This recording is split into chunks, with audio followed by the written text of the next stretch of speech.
Welcome to another episode of the Unprofessional Parenting Podcast. My name is Matt. And I'm Lainey. Lainey, how you doing today? Doing pretty good. Feeling great? Yeah. I have a question for you before we get into our podcast topic. Actually, let's go ahead and drop the name of this podcast. The name of this podcast is Raising Kids with Character. Raising Kids with Character. Not just about the behaviors, but about the heart. Yeah. And so I would love for you to kind of give us a little insight of your childhood, who you were. And if you could answer this question, what would be the way that your parents would have described you as a child? Like your character, an attribute, something about you. Okay. What do you think that they would say? You want to give them a call and let's see. We could honestly give them a call right now. Don't do that. I don't want that. Yeah. I don't want that recorded. Right, exactly. No, my parents, I'd like for this to be realistic as possible. No, I know. Okay. I mean, because they watch the pod. Yeah, no, I think that we are realistic people. Yeah, go. Okay, so give me if you ask my parents now to describe me as a child, they would probably say I was perfect. Perfect child. We talked about being realistic, and this is the most realistic thing I've ever heard her say. No, I mean, you have been part of conversations. They roast my brother about the type of child he was. They hated him as a baby. They love him, but they hated him as a baby. That's so for sure. I came along as the second / youngest. Yeah, you were an easier baby to and they were with. like, we can't improve past this. Well, let's talk about like attributes of you and your character growing up. What would your your parents say if I asked them at the dinner table this weekend? My mom says a lot, has reflected to me a lot, that I was very independent from a very early age. Independent. Yes. He wrote that song about me. Yeah, perfect. So my mom uses examples of when I was like 4 or 5 years old, and I wouldn't let her touch my hair because I wanted to do my hair. Did it look good? Of course it did. I'm great at doing hair. No, I don't know. 4 and 5 years old. I don't remember. I've seen pictures of you as a baby, and I will tell you, you had some really lame haircuts. Okay, I'm not talking about haircuts. Okay. I'm talking about, style. Usually moms style their daughter's hair. And by the time I was 5, I was like, get out of here, woman. Yeah. Like, I'm doing my own hair. Okay. So that's kind of the attitude that I think I've had. So independent, my whole life. Wanting to Very live life independent. on your own. Very strong-willed, I think they would say. Do you think that's carried on throughout the years? Do you think that's who you are as a person today? Yeah, I think it is. Okay. I think that's like, I'm thinking of core attributes of me that my parents have said have been there since I was really young. Yeah. Yeah. Well, that's great. Yeah. I'm glad the audience gets a little peek into... Quote, always right. My mom would be like, she's always right. Don't argue with her. But... Well, I already know as your husband, you're always right all the time. But I am always right. That's what I try. Usually you are. There are some times where you're not right, and I'm like, yes. Let me just record this moment so we can have it in history. Tell the scribes. Yeah. We need to record this. I was never backing down from an argument as a child. Or today. That's okay. I know. What I'm saying is like these are characteristics that my parents have told me they were there. Yeah. When you were young. I mean, good and bad sometimes, right? Of course. You have the independence, working with the tension of your parents trying to parent you at the same time. Yeah. But it's also a good thing because it pushed you to try new things, try hard at things, and move on to life as an adult. And yeah, I mean, this is good. This is what Shakespeare wrote all his plays about. Is the no a person like you? No, Matt. He would write about characters who had a strength that ended up becoming their downfall. So you can have... So your downfall. No, but what I'm saying is you can have characteristics that you can channel to be wonderful strengths, but you also have to be careful because they could be your greatest weaknesses as well. Fully agree. That's what I'm saying. I think if my parents could say one word about me and my character as a child, not my behavior... That's hard because I feel like I was defined by my behavior growing up. I mean, sometimes it feels like it's the same thing. I was just wild. Like, I don't even know how to describe... Unruly? I followed the rules, but I was just like all over the place within the confines of the rules. Does that make sense? Okay. I don't know. A little chaotic. Lack of self-control is what my parents would probably say, or any of my teachers growing up. Did you get in trouble in school? Yeah, in first grade, I think I had my own specific behavior chart that was created for me. Oh my gosh. Miss Cacciatore's class, yeah. Man, it was good times, good times. Well, we're talking today about not just the behavior and trying to modify the behavior of our children, but we're trying to talk about how to instill inside of them core attributes like the heart behind living life, right? We're not trying to raise perfect children. Mm-hmm. We're trying to raise children with character and with heart. Yes. And so I think you would agree to that. But let's go ahead and talk about the difference, first of all, between behavior and character. Can you give a little insight of the difference between behavior and character? Yeah, your character is something, when you're talking about your child's character, you almost have to speak that into existence. Okay. You have to. Can you explain that? Yeah. You have to speak life into your child. And research shows, and I firmly believe in it, that what you say to your child is what they believe about themselves, and that is who they become. What you believe is who you become. And it is so important as a parent to speak that into your child, which is very different from their behavior. Yeah. You have a child who is not obeying your directions when you give them, who maybe gets in trouble in school for talking or talking back to the teacher. Yeah. That's not your child's character. Right. That is their behavior. It's your job as a parent to help them develop their character. Yeah, I like that. In those moments, instead of saying, oh my gosh, you're such a bad child, you're so disrespectful, you're so disobedient, if those are the words you're saying to your child, that's what they're internalizing and going, oh, okay. Yeah, I'm disrespectful and I'm disobedient. And then that's what they continue to do. Right, that's who they become. Yeah, and I had a mentor who told me this very early on. She looks at her children. She now has grown children, and she's just adopted another baby. So she says, she gets on their level and she goes, you are not disrespectful. Right. You do obey adults. Right. You do respect adults. This behavior is not who you are. So why don't you start behaving in a way that aligns with who you are? Right. Yeah. Well, I love that. That's good. Yeah. So character is not behavior. Character is developed. Behavior can be actions, words, things that pop out of feelings and emotions and circumstance and things of that nature. But your character's who you are at the core of you. So again, just the importance on parents to be speaking life into their children and telling them the truth about who they are, right? And so that's one of the callings, a special calling on a parent to do, right? Yeah. What do you think are some, and maybe we can share a little bit here in a second about some of the attributes that you and I think that in today's world, in the broken world that we live in the crazy, chaotic world of life that our kids are being raised in, what are some of the attributes that are most important to instill and to teach and to, and that you hope personally that our children would adopt as their own character? What do you think are some of those? I think it's important to state here that foster and adoptive parents have a very special and maybe more complex role in helping their children develop character, positive character traits that you want to see in them. Because a lot of our children that come from broken places and traumatic homes have often had really negative things spoken into their lives. Yeah.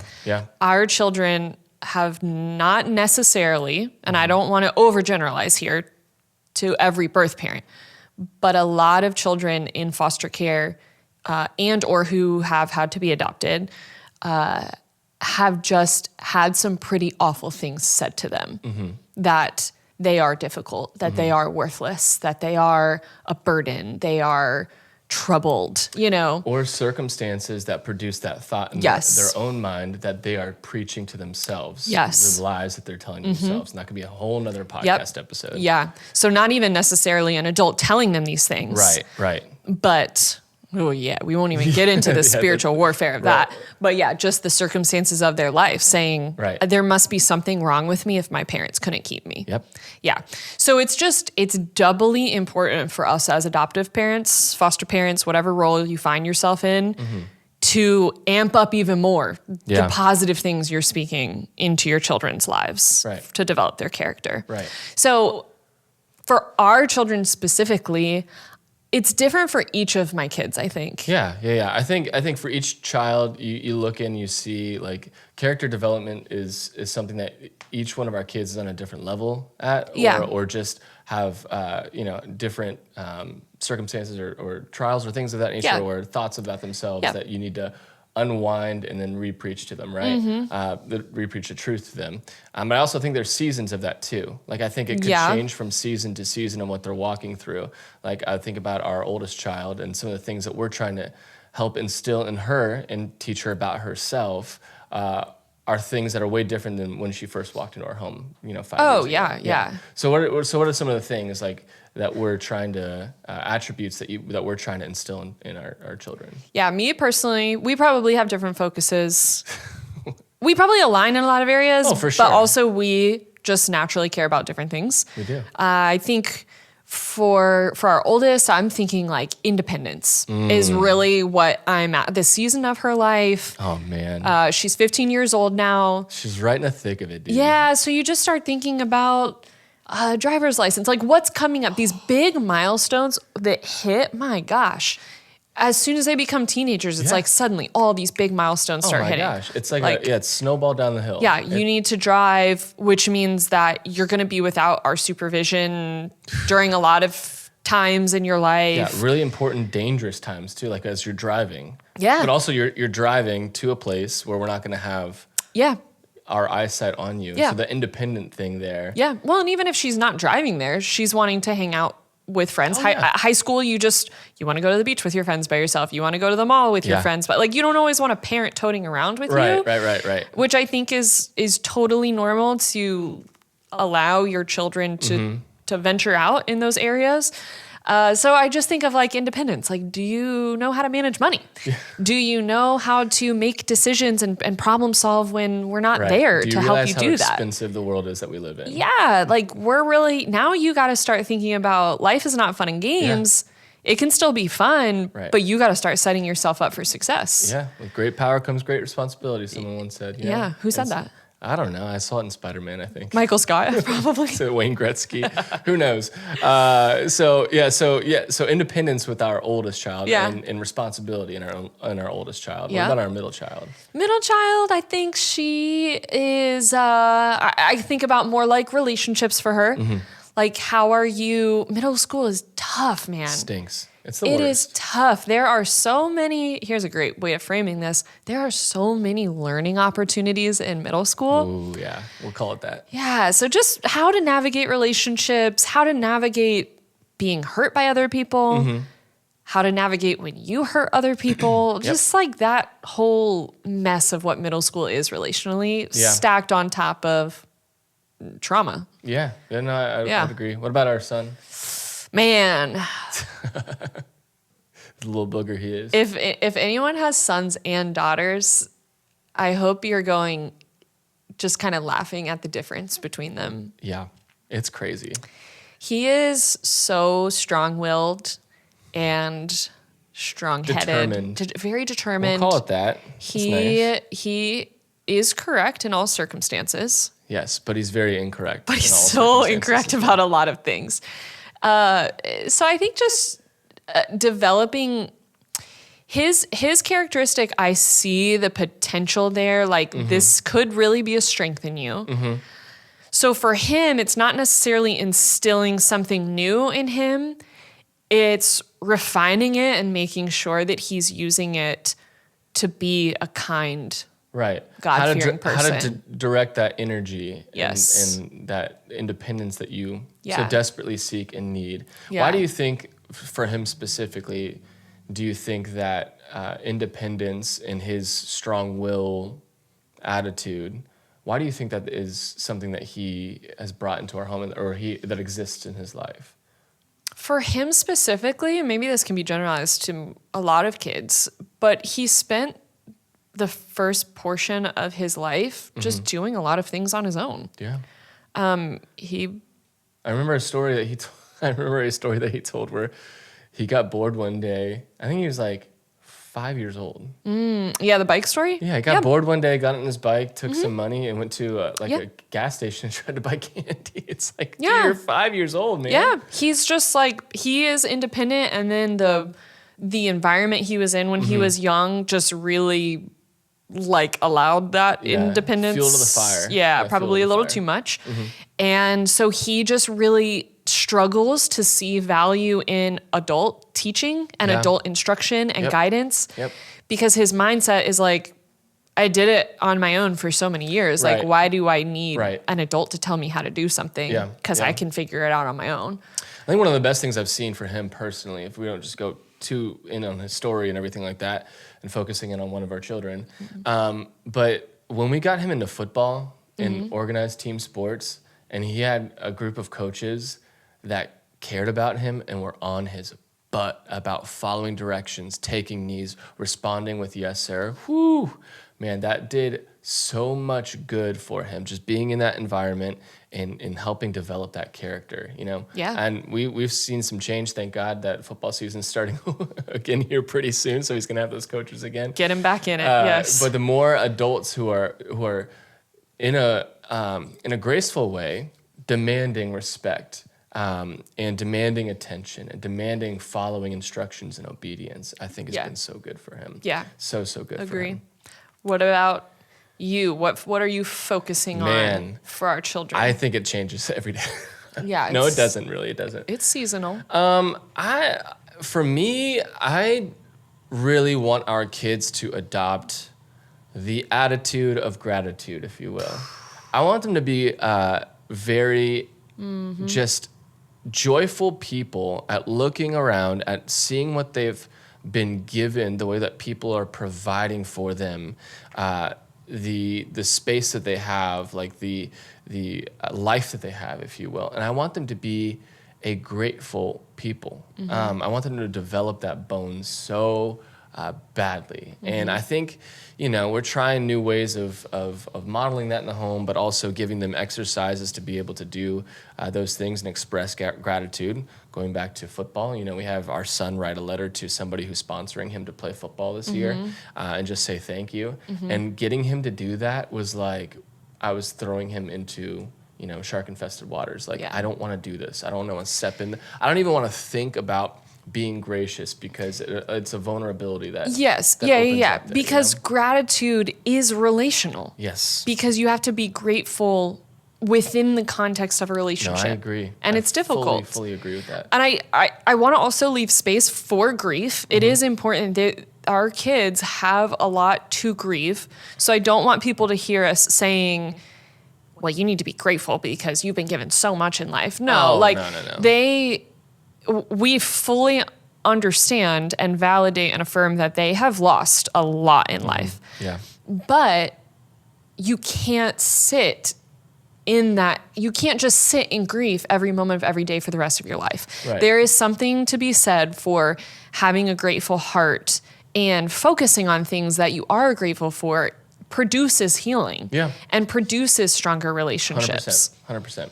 Yeah, I think gratitude is one thing that I would love for our kids to develop, but also just a spirit of forgiveness and being able to reconcile things. Man, we sit down for a family board game night. Oh my gosh. And you and I know what's going to happen every time. In 20 minutes from the time that we roll the dice for the first time. It is going to be chaotic. Our kids are going to be yelling at each other, accusing each other of cheating. In fact, while you were gone yesterday, our youngest and our middle were playing Guess Who against each other. Oh. And somehow turned into an argument of who asked the first question. Like, gosh. I was just sitting on the couch like, there is no way an argument can arise from this. But like, what happens is they blow up, they flip the game boards over. I'm not cleaning this up. They walk away and then they move on with life. There's no stepping back into that conflict or that broken relationship or that little chip that was just made in that fracture right there in that relationship. There's no stepping back into that to make things right. And that's a theme that we've seen with our kids as well. And I think, it's birthed out of trauma. It's birthed out of who or where they came from and what they're experiencing in life now. But I'm very quick to forgive and ask for forgiveness. And that's one of the things that I would love for our kids to know. And so we do the awkward parent thing of getting our kids back into the room together at the end of a fight and making our kids apologize and ask for forgiveness. Now, the spirit behind that is sometimes not authentic, most of the time not authentic, but I do think the repetition and practice is such a good thing. We're not just saying, hey, you need to say sorry. We are saying, hey, listen, there's something broken in your relationship now.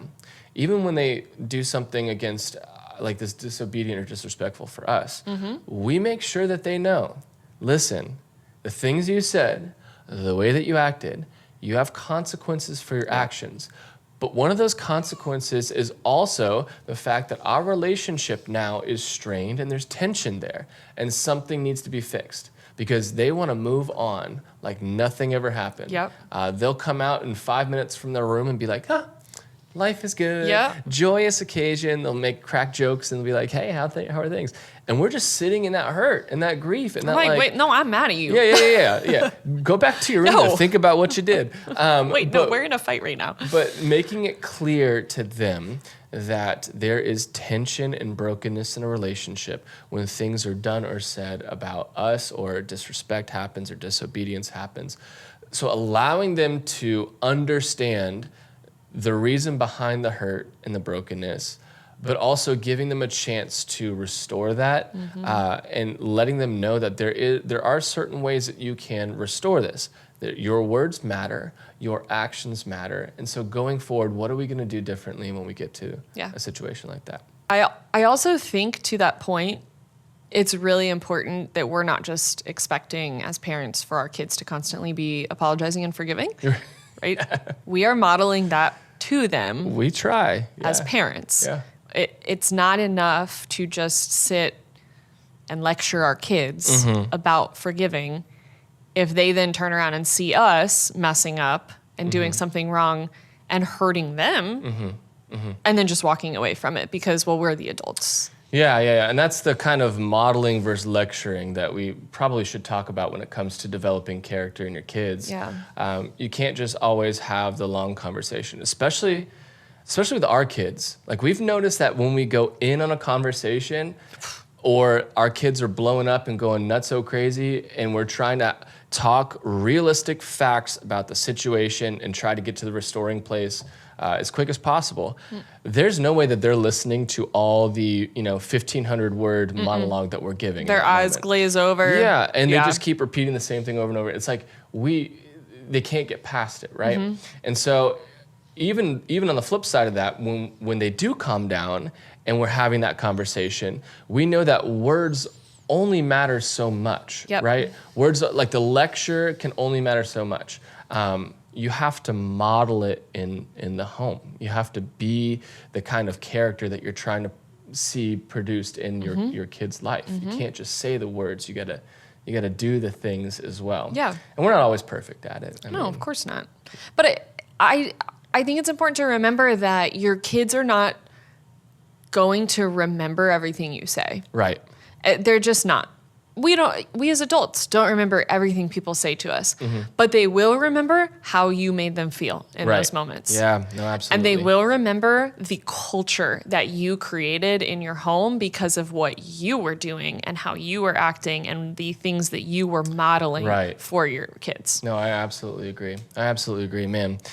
just a challenge for us to model that in the home and not just lecture about it. So we, again, when it comes to things like forgiveness and gratitude, I think one of the greatest things that we do as a family, Sunday mornings, is we go to church together. Mm-hmm. We sit in service together. We worship together. We try to model what a Christ follower looks like. Yeah. But also they're hearing the words from the Bible about their greatest relationship with the Lord in heaven, mm-hmm.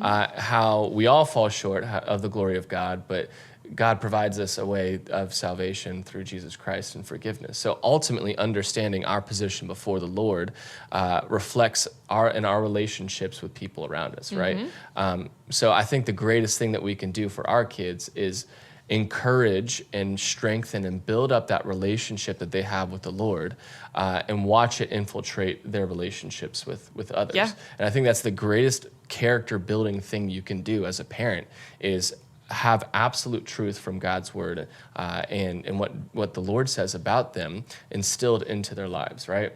So that's something that we try to model ourselves even on Sunday mornings and throughout the weeks and stuff like that. Yeah. Again, we're this title of this podcast is Unprofessional Parenting, so we're not pros at that, but and to leave this on an encouraging note, mm-hmm. character is not built and developed overnight. Right. What we're talking about here is something that we are still working on mm-hmm. a daily basis. I mean, we're not talking about this because we've made it. Right. We're talking about this because we're in it. Right. And if you're defeated and bogged down because you're like, man, I've been trying to instill this characteristic in my child for so long, keep going. Yeah. Keep going, because this is a long game we're playing here. 100%. Raising children and developing human beings is a lifelong game. Right. And it can be defeating when you don't see the results that you're wanting, like mm-hmm. right away, but just keep going. Yeah. Just keep going. Yeah. Keep going. You're going to be fine. You'll be fine. You'll be fine. It's not like a check mark list, like, oh, look at that. They're a forgiving person. Ba-bing! Like, we're moving on. Right? You got to continue. You got to continue with that process for as long as you are their parent. Yep. And you may never see the results that you want, but there's a lot of trust that comes from them being a child of God as well, and mm-hmm. His sovereignty and leading them and guiding them, directing them to who He wants them to be. And so we pray all the time for our kids and their character. We mind the behavior, but we are working on character. Yeah. Right? So we just want to say thank you for joining us today. We will see you on our next episode of the Unprofessional Parenting Podcast. This has been Matt. And Lainey. And we will see you next time. Thanks for tuning in. Bye.